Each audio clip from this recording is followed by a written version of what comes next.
বন্ধুরা আজকের এই ভিডিওতে দুটো ভীষণ গুরুত্বপূর্ণ খবর নিয়ে আলোচনা করব, যেখানে প্রথম খবরটায় বলা হয়েছে ভারতে দুটো কোম্পানি নিজেদের মধ্যে সাইন করে নিয়েছে, আর সেটা ভারতের শক্তির প্রয়োজনীয়তা ও ড্রোন সেক্টরে ডেভেলপমেন্টের জন্য ভীষণ গুরুত্বপূর্ণ। ওদিকে অন্য খবরটা ভারতের ইউপিআই কে নিয়ে রয়েছে। ভারতের ইউপিআই অন্তররাষ্ট্রীয় স্তরে একটা বড় সফলতা অর্জন করেছে। তো চলুন এই দুটো খবর নিয়েই বিস্তারিত আলোচনা করি। আসলে বন্ধুরা, ভারতের দুটো সরকারি কোম্পানি বিইএল এবং এনএইচপিসি একটা ভীষণ গুরুত্বপূর্ণ ডিল নিজেদের মধ্যে সাইন করে ফেলেছে, যার দরুন এই দুই কোম্পানি একসঙ্গে মিলে ভারতের মধ্যে লার্জ ক্যাপাসিটি সোলার ম্যানুফ্যাকচারিং ফ্যাসিলিটির নির্মাণ করবে। এই বড় সোলার ফ্যাসিলিটির ব্যবহার করে ভারত স্বদেশীভাবে এমন ইকুইপমেন্ট বানাতে পারবে যা ভারতের সৌরশক্তির ক্ষেত্রে বিকাশের জন্য অত্যন্ত গুরুত্বপূর্ণ। সেই সঙ্গে ভারত ডলার ড্রোনকে ডেভেলপ করার জন্য অনেক দ্রুত কাজ করছে, আর এই ড্রোনে লাগা সোলার প্যানেলের নির্মাণ করার জন্য এখন ভারত স্বদেশীভাবে এই ফ্যাক্টরির ব্যবহার করতে পারবে,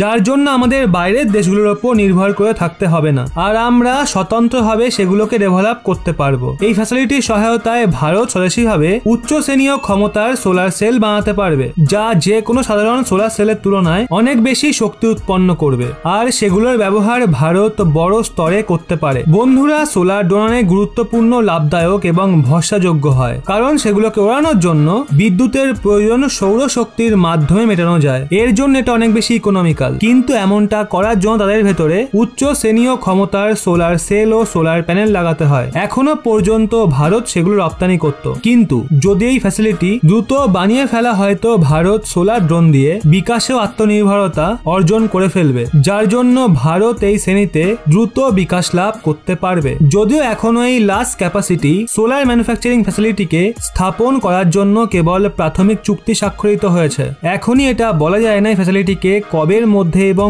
কোথায় স্থাপন করা হবে, কিন্তু তাও এই প্রথম পদক্ষেপই ভারতের জন্য অত্যন্ত গুরুত্বপূর্ণ।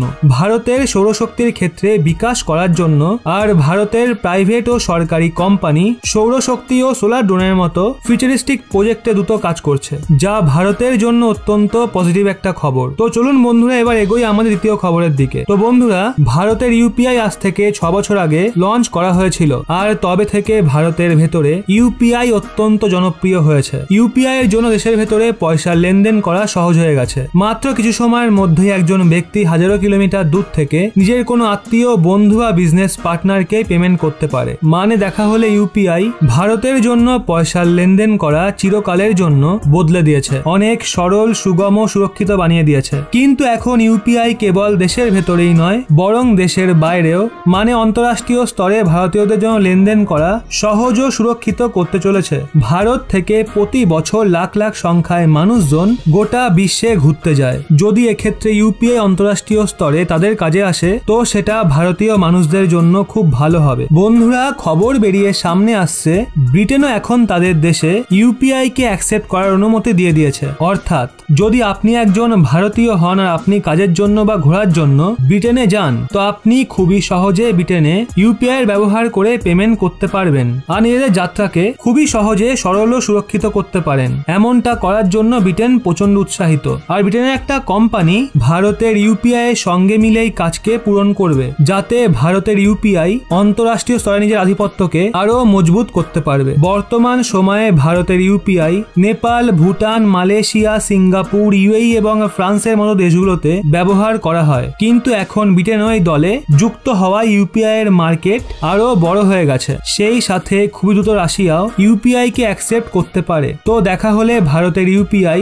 অন্তররাষ্ট্রীয় স্তরে নিজের আধিপত্য অনেক বেশি মজবুত করছে, যার জন্য ভারতের অনেক বেশি ফায়দা হবে। বন্ধুরা, কেবল ভারতের ভেতরে ইউপিআই এর 10 কোটির বেশি মান্থলি অ্যাক্টিভ ইউজার রয়েছে, আর শুধুমাত্র জানুয়ারি 2022 ইউপিআই এর মাধ্যমে 8.31 লাখ কোটি টাকার ট্রানজাকশন করা হয়েছিল। এমনকি আর্থিক বর্ষ 2021-22 ইউপিআই দ্বারা করা ট্রানজাকশন $1 ট্রিলিয়ন পার করে গেছিল। আর্থিকভাবে ভারত বর্তমানে অনেকটাই মজবুত। ভারত অর্থ ব্যবস্থা $3.3 ট্রিলিয়ন থেকেও বেশি হয়ে গেছে, আর ভারত আগামী কিছু বছরের মধ্যে $5 ট্রিলিয়ন অর্থ ব্যবস্থা হতে চায়। ওদিকে এক্ষেত্রে ভারতের আর্থিকভাবে স্বাধীন হওয়া অত্যন্ত জরুরি, আর ভারতের ইউপিআই ভারতের পয়সা লেনদেন করতে স্বাধীনতা দেয়। এর জন্য ইউপিআই ভারতের কাছে অত্যন্ত গুরুত্বপূর্ণ প্ল্যাটফর্ম। সেই সাথে ইউপিআই কে অন্তররাষ্ট্রীয়করণ ভারতের জন্য অনেক বেশি লাভদায়ী হবে, কারণ এর ফলে না তো কেবল ভারতীয় সাধারণ মানুষরা বিশ্বজুড়ে পয়সা পয়সার লেনদেন করতে পারবে, বরং এর ফলে ভারতের আর্থিক শক্তিও বাড়বে। আজকের মতো এতটাই। আজকের এই খবর দুটো শুনে,